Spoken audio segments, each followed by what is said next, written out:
When are we going to be able to give new house buyers a warranty similar to a car, where every fault is put right for 7 years or more, and if they don't like it because it keeps going wrong, they can reject it?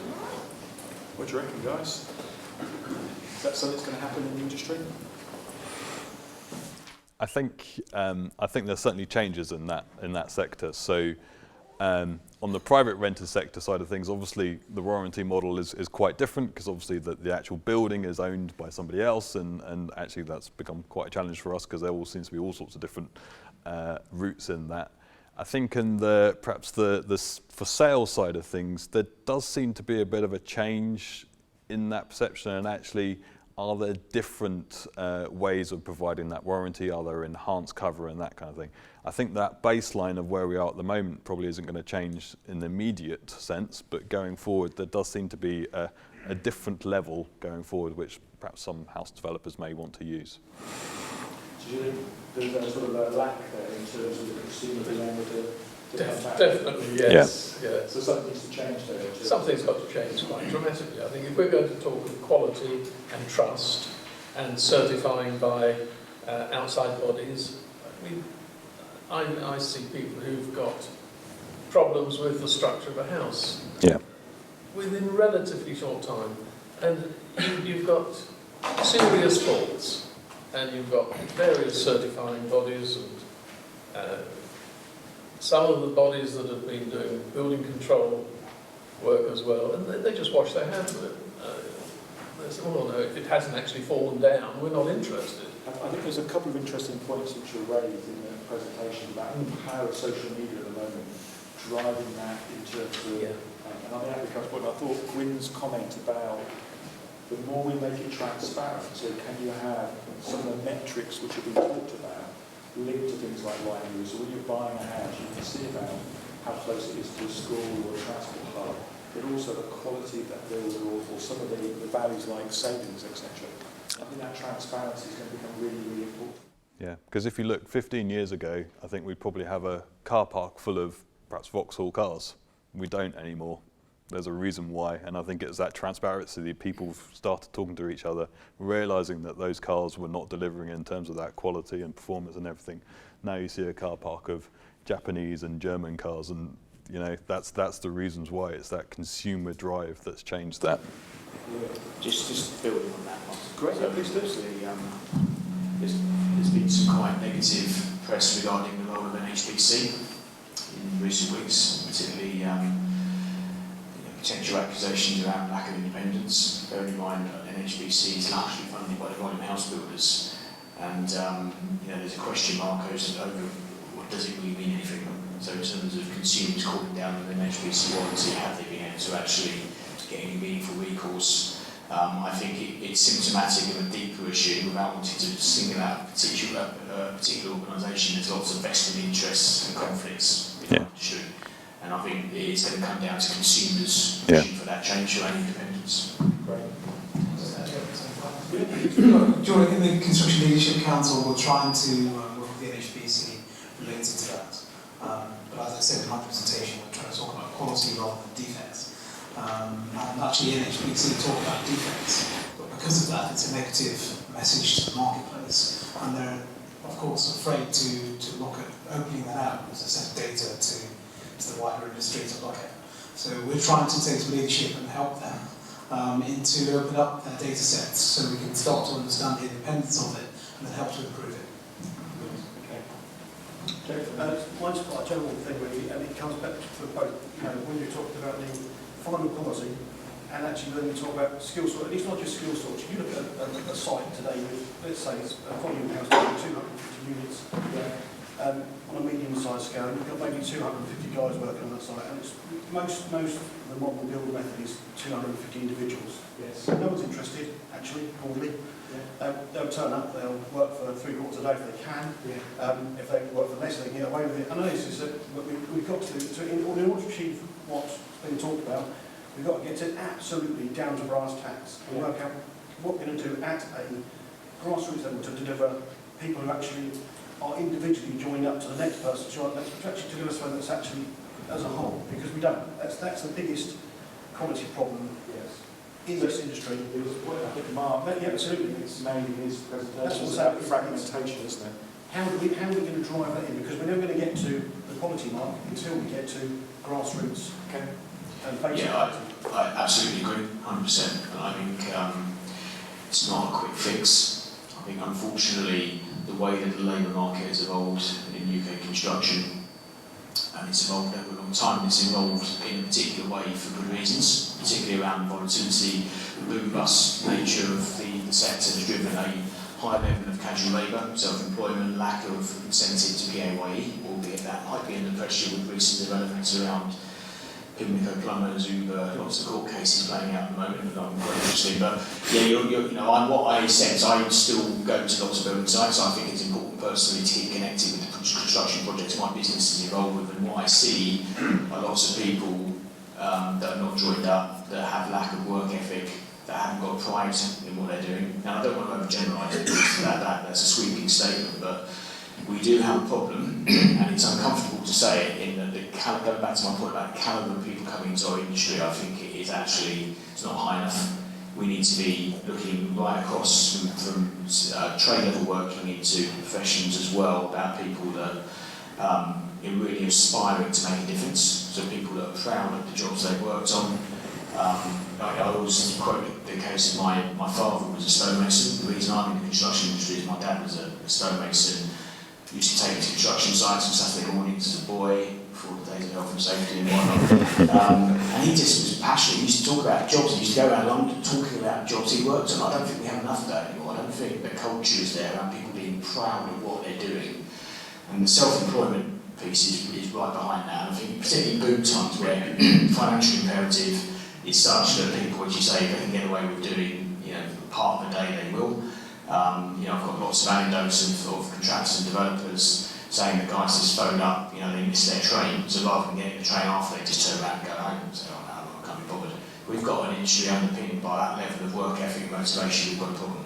So I think it's a long burn. Some of it is about raising the bar around the calibre of people coming in, and some of it's around move to different techniques. It's a combination of both. So is it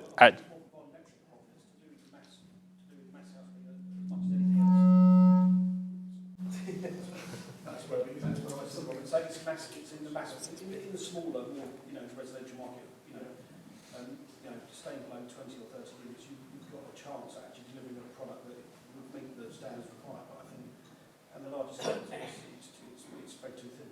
So do you think it's about the speed of construction that No, I think it's probably a lot of it's to do with it's that cost. What we're saying, we need to build more cheaply. So what we do to build more cheaply as contractors, I mean that basket myself, is what we do is we drive down cost at the front end, so it's a race to the bottom. We're saying quality wants to go this way, but we're driving cost down this way. But we're not driving cost down through efficiency. We're driving cost down through cheapness, which end up with poor quality, slow building, and a mess. I think a couple of observations, something that you mentioned earlier about the government in the white paper is not looking at skills now, it's skills in the future.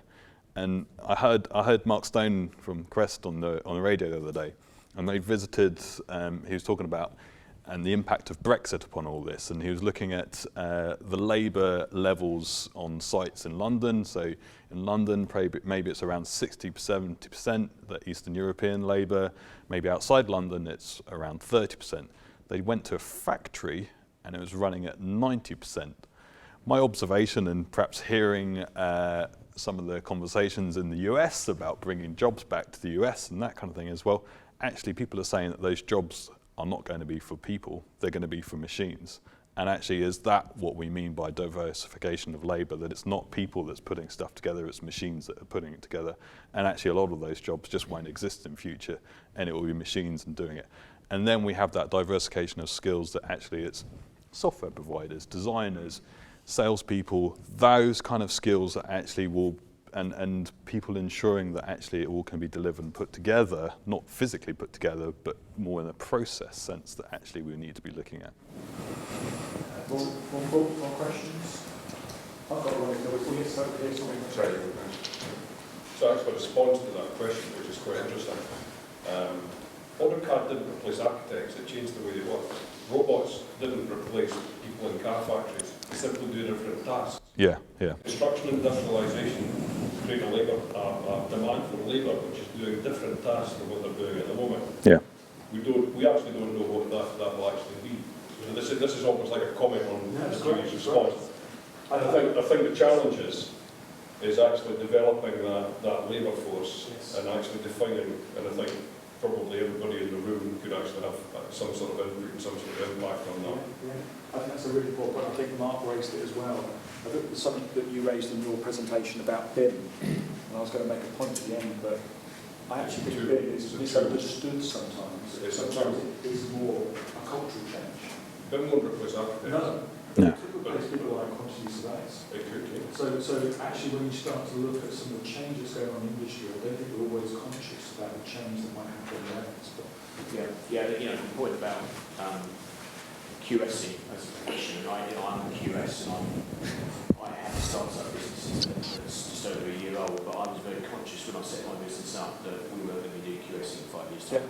I could see, you know, through 5D modelling around scheduling cost attributes on a model, driving auto quantification of a lot of what QSs do as well at work. Actually, the role of the surveyor has to be a lot different. It has to be about adding value, it has to be about process improvement, it has to be about, you know, as we move into a manufacturing-led environment, essentially it's about manufacturing-led cost engineering. Yes. So it's not about counting books anymore. If the QS profession doesn't wake up to that. Yeah. And I've penned a fairly punchy article for the RCS, whether they publish it or not. But I'm quite clear. It's all about transforming roles. Some of it we don't quite yet know how that's going to play out. The Dudley College example. I quoted something interesting around new MVQ courses that have to be run around hybrid skills. I think there's some interesting stuff happening around the catapult program as well, around higher education, collaboration with industry that are driving industrialisation, industrial level R&D, rather than one-off conscious industry R&D. So massive, for me, you could view it as a threat. I see it as a massive opportunity. You've got to be ready for it, and we're actually ahead of the curve. Yeah. If RSS don't publish an article, I'm sure BRE will publish it. We're always happy to kind of stir things up. Can I just add to that, do you mind? Of course, go. Back to your point, we see, I don't think we should fear labour model changes. And it's easy to fear those labour model changes, but if we look at advanced manufacturing now in the UK, fantastic success story, delivering a lot of profit for the UK and jobs. And it is that movement from a craft industry that we've seen, 100 years ago in manufacturing, to an advanced place where people have better quality of life, working, doing more added value activities, creating value for the sector through knowledge-related jobs which create more efficiency and productivity.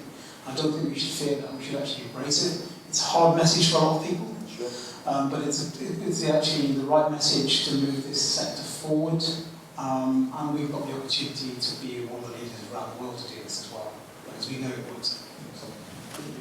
Yeah, a question for Mark to do with what talks about the sort of fragmentation of responsibilities in the construction process, but also the decline of technical skills amongst designers.